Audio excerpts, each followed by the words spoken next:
दोस्तों, मैं बीडी सिंह और आप देख रहे हैं हमारा यूट्यूब चैनल काम की बातें विथ बीडी सिंह। दोस्तों, कुछ दिन पहले हमने बच्चों को पीटना ज़रूरी है क्या, इससे हम कैसे बचें, इसके लिए इसका एक वीडियो डाला था हमने। उसका वीडियो थोड़ा बड़ा हो गया था, इसलिए हमने पार्ट 1 और पार्ट 2 कर दिया था। पार्ट 1 आप लोग देख चुके हैं, अगर नहीं देखे हैं तो मैं डिस्क्रिप्शन में उसका लिंक दे दूंगा, आप उसको देखिए। और आज हमारा पार्ट 2 वीडियो है। दोस्तों, काफ़ी कुछ उसमें हमने बताया था। आई थिंक अगर आपने देखा है तो याद होगा, और उम्मीद करता हूं कि उससे आप कुछ अपने बच्चों के पालन पोषण में कुछ आपको हेल्प भी मिलेगा। आज मैं ये बताना चाह रहा हूं दोस्तों, कई लोगों को मैं देखता हूं, कई पेरेंट्स से मैं मिलता हूं और देखता भी हूं कि वो बच्चों के सामने ही शराब पीते हैं, सिगरेट पीते हैं। तो ये सब चीज़ें अच्छी नहीं है, इससे उनको आदत लगने की पूरी संभावना है।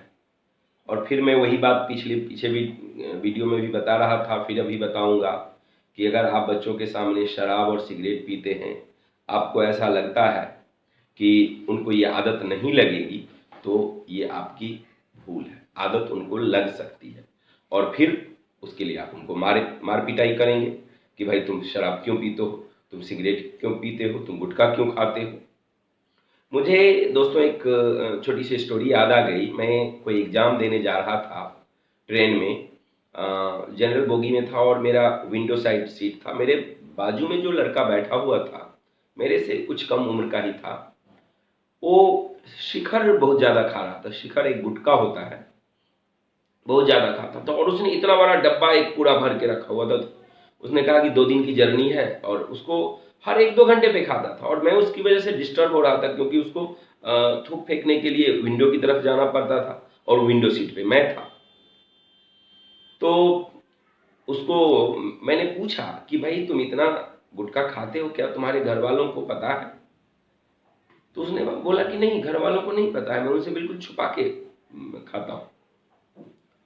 तो मैंने बोला कि भाई तुम इतना खाते हो, एक तो तुमको बीमारी हो सकती है, वो अलग मैटर है, क्या तुम्हारे कल को बच्चे आएंगे तो उनको ये आदत नहीं लगेगी? तो उसने कहा कि सर जानते हैं, जितना मैं अपने पेरेंट्स से, अपने बड़े भैया से छुपा के खाता हूं, उतना ही मैं अपने बच्चों से छुपा के खाऊंगा, तो उनको आदत नहीं लगेगी। मैं तब चुप हो गया था, लेकिन ये बात मुझे उसकी थोड़ी थोड़ी अच्छी भी लगी कि बच्चों से भी छुपा के खाऊंगा। नॉर्मली लोग पेरेंट्स से तो छुपाते हैं, मगर बच्चों से नहीं छुपाते हैं, ऐसा हमने देखा है।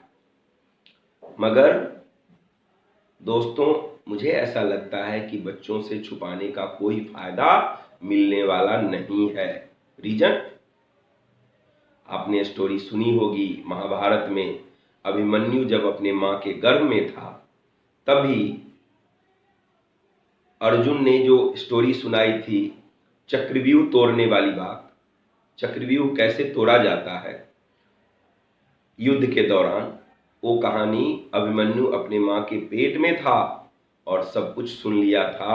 और 7वां जो दरवाजा है वो तोड़ नहीं पाया था, क्योंकि 7वां दरवाजा वह ठीक से सुन नहीं पाया था। तब तक उसकी मम्मी सो गई थी और अर्जुन ने पूरी 7वें दरवाजे तक की कहानी सुना दी थी उसको। लेकिन 6 दरवाजा, वह जब चक्रव्यूह का जो युद्ध हुआ था, तो उस समय अर्जुन नहीं था। और आपने पढ़ा, आपने देखा भी होगा, हम लोगों ने तो सीरियल में ही देख के सब कुछ जाना है। तो वह 7वें दरवाजे में फंसा, 6 दरवाजे को उसने तोड़ दिया था। कहने का मतलब यह कि मां के गर्भ में रहते हुए जब बच्चा सीख सकता है, तो जब बाहर आ गया तो वह क्यों नहीं सीखेगा? आप उससे छुपाने की कोशिश करेंगे, मैं नहीं समझता कि इतना उसका वीक ब्रेन होता है कि वह उसको सीख नहीं पाए। सीखता है और फिर आप उसको मारेंगे कि भाई ये क्यों कर रहा है, ऐसा क्यों कर रहा है। तो इससे थोड़ा सा बचने की कोशिश करें। दोस्तों, बहुत सारे लोग अपने बच्चों को अपने रिश्तेदारों के यहाँ पालने के लिए भेज देते हैं। अभी मैं आपको ये बताऊं कि कोरोना पीरियड आपने देखा कितना भयानक और भयावह दृश्य था कोरोना में, लॉकडाउन के दरमियान। बुरा लग रहा है, बहुत सारे बच्चे अनाथ हो गए, उनके पेरेंट्स नहीं रहे अब दुनिया में। तो ऐसे बच्चों के लिए अगर पालना पड़े उनको, तो चाचा जी के यहाँ, बुआ जी के यहाँ या और किसी रिश्तेदार के यहाँ पलना ही होगा। उनकी मजबूरी है और उसको हम लोगों को भी एक्सेप्ट करना होगा। बट नॉर्मल कंडीशन में दोस्तों अपने बच्चों को कहीं भी दूसरी जगह पालने के लिए नहीं भेजें। कई लोगों को मैं देखता हूँ, वो सोचते हैं कि हमारे यहाँ पढ़ाई का बहुत अच्छा माहौल नहीं है, तो हम अपने भाई के यहाँ भेज देते हैं, मेरे बेटे को वहाँ अच्छा से पढ़ाई करेगा, या मेरे अपने मामा के यहाँ जाके अच्छे से पढ़ाई करेगा। ऐसा नहीं होता है। आप चाचा जी के यहाँ भेज दीजिए, मामा जी के यहाँ भेज दीजिए, बुआ जी के यहाँ भेज दीजिए। होता यह है कि जितना लिबरल होना चाहिए बच्चों के पास, बच्चों के पढ़ाई के लिए, उनके और भी जो दूसरे क्रियाकलाप हैं उनके लिए जितना लिबरल होना चाहिए, या तो चाचा जी या मामा जी जो भी है उससे ज़्यादा लिबरल हो जाएंगे, या जितना स्ट्रिक्ट होना चाहिए उससे ज़्यादा स्ट्रिक्ट हो जाएंगे। और दोनों ही कंडीशन बच्चों के लिए हार्मफुल है। वो जज नहीं कर पाते हैं, उनको उनके एक सब कुछ नो डाउट, उन पर खर्च अच्छे से करेंगे, वक्त देंगे, समय देंगे उस बच्चे पर बहुत अच्छा, मगर ये जज नहीं कर पाते हैं कि इसको कितना केयर हमें करना चाहिए, कितना इसके लिए हमें स्ट्रिक्ट होना चाहिए। वो आप जज कर सकते हैं क्योंकि आपके बच्चे हैं। तो मैं ये बताऊंगा दोस्तों कि नॉर्मल कंडीशन में आप बच्चों को कहीं भी दूसरी जगह पालने के लिए नहीं भेजें, खुद से पालें। उसके साथ न ज़्यादा स्ट्रिक्ट बने, न ज़्यादा लिबरल बने। अच्छा, कई बार मैंने देखा है कि बच्चों के ऊपर जो बैड इफेक्ट आता है, हम घर में झगड़ते रहते हैं अपनी वाइफ से या दूसरे लोगों से भी झगड़ जाते हैं, झूठ बोलते हैं। कई बार आपने देखा होगा कि फ़ोन कहीं से आया, बच्चे को दे देते हैं कि बोल दो मैं नहीं। इसका भी बैड इफेक्ट बच्चों पे पड़ता है दोस्तों। आपको लगता है बच्चे को हम तेज बना रहे हैं, यही चीज वह कल आप पर अप्लाई करेगा। आप कहीं वो बाहर गया, आप फोन करेंगे, वो कुछ और कर रहा है, आपको बोलेगा पापा मैं दूसरा काम, ये काम कर रहा हूँ, वो काम कर रहा हूँ, क्योंकि आपने सिखा दिया उसको झूठ बोलना। फोन पर कैसे झूठ बोला जाता है ये टेक्निक आपने सिखा दिया। तो ऐसे इस कंडीशन से भी अपने आप को बचाएं दोस्तों। बच्चों के लिए सेक्रीफाइस करना पड़ता है, बिना सेक्रीफाइस के आप उसको नहीं पाल सकते अच्छे से। मैंने अभी भी बताया, घर में हम झगड़ते हैं अपनी वाइफ से किसी बात पे, इवन की बहुत बार तलाक हो जाता है। तलाकशुदा लोगों के जो बच्चे होते हैं उनको मैंने बहुत अच्छा आज तक बनते नहीं देखा, और मुझे समझ में नहीं आता कि उस बच्चे का जिसके मम्मी पापा का तलाक हो गया है, बच्चे का क्या फॉल्ट है। ये केस ऐसा है दोस्तों जिसमें बच्चे का कोई फॉल्ट नहीं है, मगर उस परिणाम को बच्चा भुगतता है, होल लाइफ भुगतता है, उसकी जिंदगी ही बदल जाती है। कोई भी बच्चा मम्मी पापा दोनों को अपने सामने देखना चाहता है, बट क्या होता है, तलाक की जब नौबत आती है तो या तो मम्मी के पास रहेगा या पापा के पास रहेगा, क्योंकि दोनों में तो बन ही नहीं रहा। और उसका इतना बुरा प्रभाव उस बच्चे पर पड़ता है कि पूरी लाइफ ही बदल जाती है उसकी। हमने देखा है, ये मेरा पर्सनल एक्सपीरियंस भी है इसमें। फॉर्चुनेटली मुझे नहीं ये झेलना पड़ा है, लेकिन हमने देखा है दोस्तों। बच्चों को अपने दिल के करीब लाने की कोशिश करें।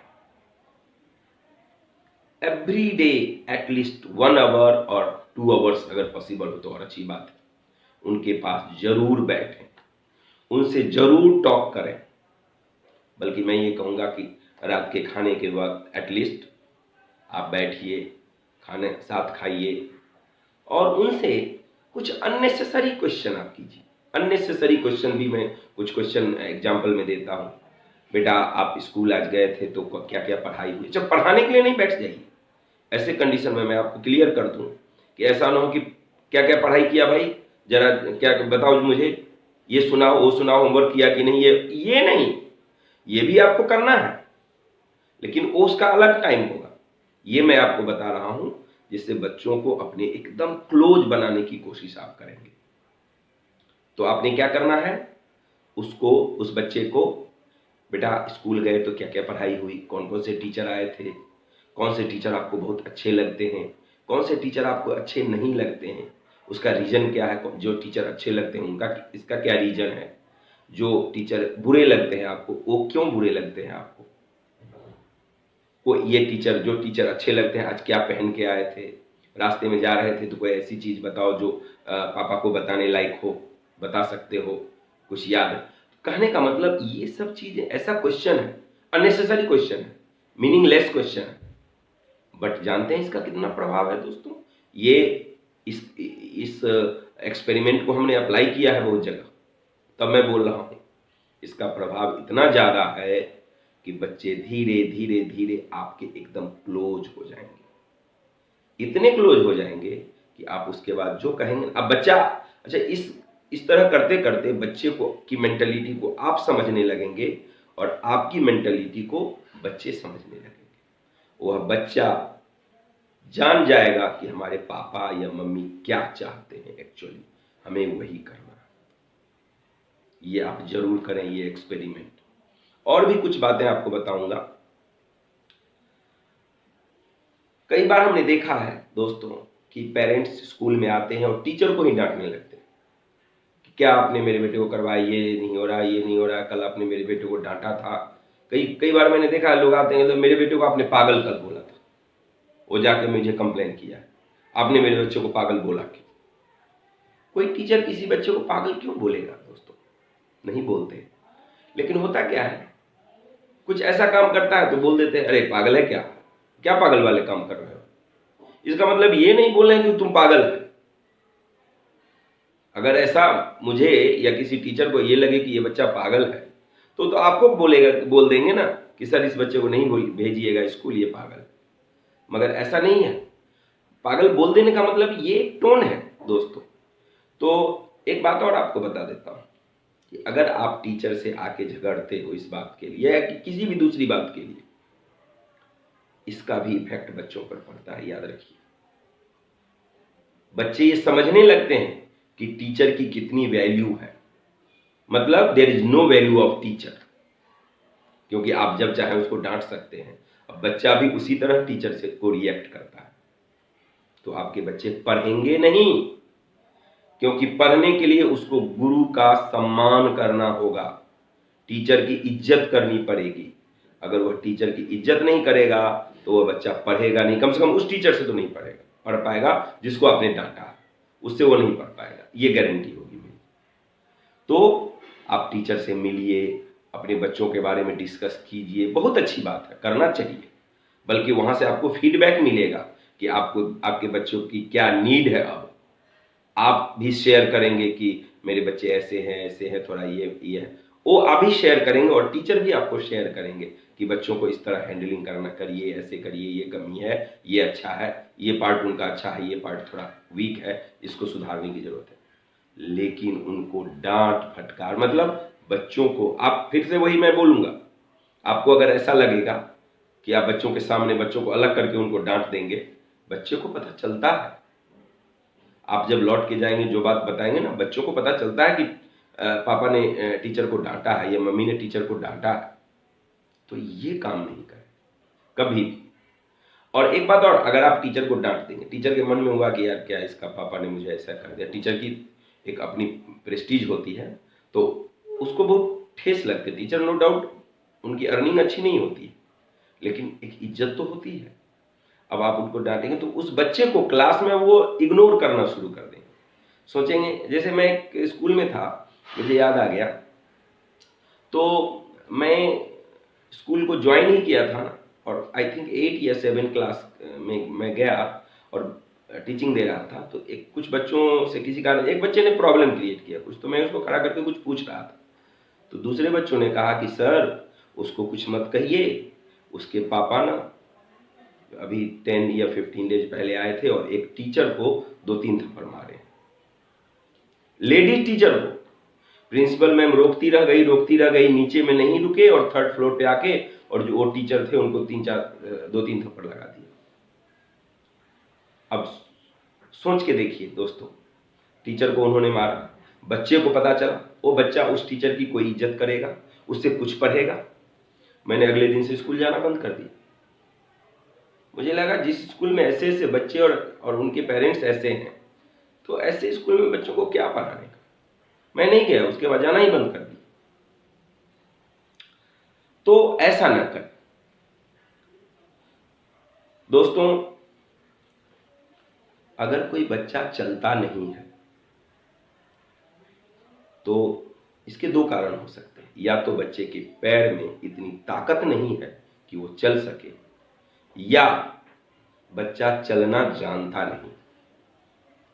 अगर बच्चे के पैर में ताकत नहीं है तो उसके भी रिस्पॉन्सिबिलिटी हमारी है कि हमने उसको उस तरह का पोषक आहार नहीं दिया, या जब वो मम्मी के गर्भ में था उस समय उसकी मम्मी को हमने प्रॉपर खाना नहीं दिया, प्रॉपर फ्रूट्स और मेडिसिन्स और बहुत सारी चीज़ें दी जाती है प्रेगनेंसी पीरियड में। तो ये भी, इसके लिए भी रिस्पॉन्सिबल हम हैं।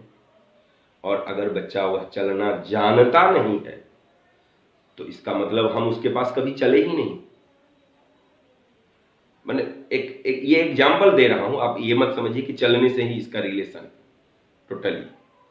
तो उसके लिए भी रिस्पॉन्सिबल एक पेरेंट्स होते हैं। दोनों ही कंडीशन में हम रिस्पॉन्सिबल है। तो हम उसको इस बात के लिए क्यों मारें कि तू भाई चलते क्यों नहीं?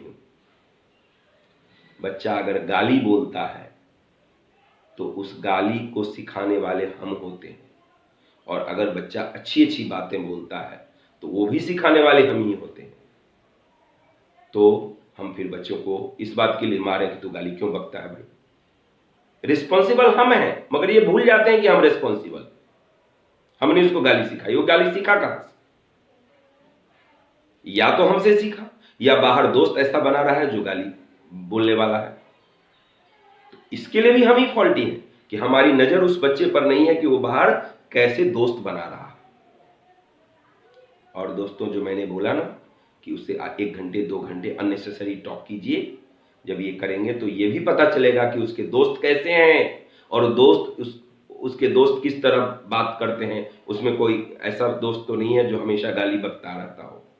ये सब कुछ भी पता आपको चल जाएगा, और वो ऑटोमेटिकली बताना शुरू कर देंगे, आपसे वो कुछ छुपाएगा ही नहीं। तो हमें ये करना है। तो ऑन द होल मैं ये बताना चाहता हूं कि child is the reflection of parents. Reflection, वो छाया, हमारी छाया हमारे बच्चे हैं। अगर बच्चे गड़बड़ हैं, बच्चे में अवगुण है, तो उस अवगुण की टोटली देन हमारी है। लेकिन उसमें अगर कोई सद्गुण है, अच्छाई है, वो भी हमने ही दिया है। लेकिन इस अच्छाई के लिए हम उसको शाबाशी देते हैं कि हाँ बेटा बहुत अच्छा किया, बहुत अच्छा किया, क्योंकि उनको अच्छा लगता है। तो बुराई के लिए, उसके अंदर के अवगुण के लिए हम उसको झापड़ देना शुरू कर दें, दिस इज नॉट करेक्ट। तो मैं ये कह रहा हूं कि जब उसके अवगुण के लिए जिम्मेदारी हमारी है तो हम उसको कैसे मारते हैं? दोस्तों, टोटली आप ये ध्यान दें, समझ लें, सीख लें कि बच्चों को अगर अच्छा बनाना है तो मारने से नहीं, हमें अपने आप में सुधार लाना होगा। और इनिशियल से, बच्चे जब पैदा हुए हैं तभी से सुधार लाना पड़ेगा। अगर हम अपने आप को सुधार सकें तो बच्चे खुद ब खुद सुधर जाएंगे। कोई अवगुण मिलेगा ही नहीं उनके अंदर, और न ही वो बाहर जाके कोई अवगुण लेके आएंगे घर में। ये भी बात आपको बताता हूं। तो अगर बच्चे आपके नहीं आए हैं तो अब आने वाले हैं, तो अपने आप को सुधार लें। और अगर आ चुके हैं और कुछ अवगुण आपने उनको अभी तक प्रोवाइड कर दिया है, दे दिया है, तो जो मैंने टेक्निक्स बताए हैं वो करें, उसमें सुधार जरूर आएगा, आई होप।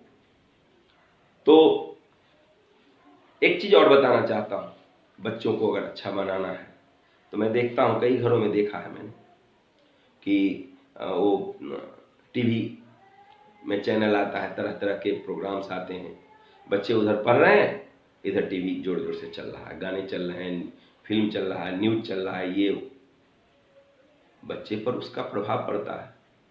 बच्चों को लगता है कि मुझे पढ़ने के लिए डाल दिया है और खुद पापा टीवी देख रहे हैं।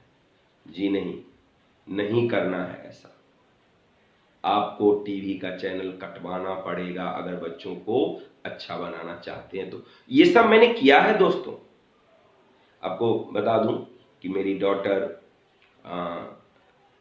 सूरत के medical college, government medical college Surat में MBBS कर रही है, तो हमने उसको ऐसे नहीं वहां तक पहुंचाया। नो डाउट उसमें कैलिबर था या कैलिबर है ये कहें, लेकिन हमने भी बहुत सपोर्ट किया है और वो मानती है इस बात को कि हमारे पेरेंट्स की वजह से हम आज यहाँ तक हैं, ये मानती है। तो आप भी ऐसा करें अगर बच्चों को अच्छा बनाना है तो। हमारे 2 बच्चे हैं, आज तक मैंने दोनों को एक चाटा नहीं मारा है, और आप बिलीव नहीं करेंगे दोस्तों, मैं जो बोलूंगा वही वो करेंगे। मैं बोलूंगा ये नहीं करना है तो वो नहीं करेंगे।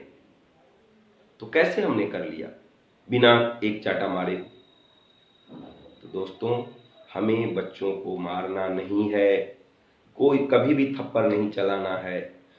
आपकी नज़रों से उनको डर लगना चाहिए। अगर आपको उनको आपने उनको अच्छे से समझ लिया है और उन्होंने आपको अच्छे से समझ लिया है तो ये प्रॉब्लम कभी आएगा ही नहीं। तो दोस्तों, उम्मीद करता हूँ इस वीडियो से आपको कुछ तो हेल्प जरूर मिलेगा। अगला वीडियो जो हमारा आने वाला है दोस्तों इस चैनल पर, वो होगा कि बच्चे जो पैर हिलाते हैं, बैठे बैठे आप देखेंगे बच्चे पैर हिलाते हैं, उसका क्या बैड इफेक्ट है और उसको हम कैसे रोक सकते हैं, उसका बच्चों के ओवरऑल परफॉर्मेंस पे क्या बैड इफेक्ट होता है, इसको हम एक्सप्लेन करेंगे और आपको बताएंगे कि इसे कैसे रोका जाए। और आई थिंक ये भी आपके लिए काफ़ी ज़्यादा हेल्पफुल होगा। तो आज ये वीडियो में आज यहीं तक ख़त्म करते हैं। नमस्कार।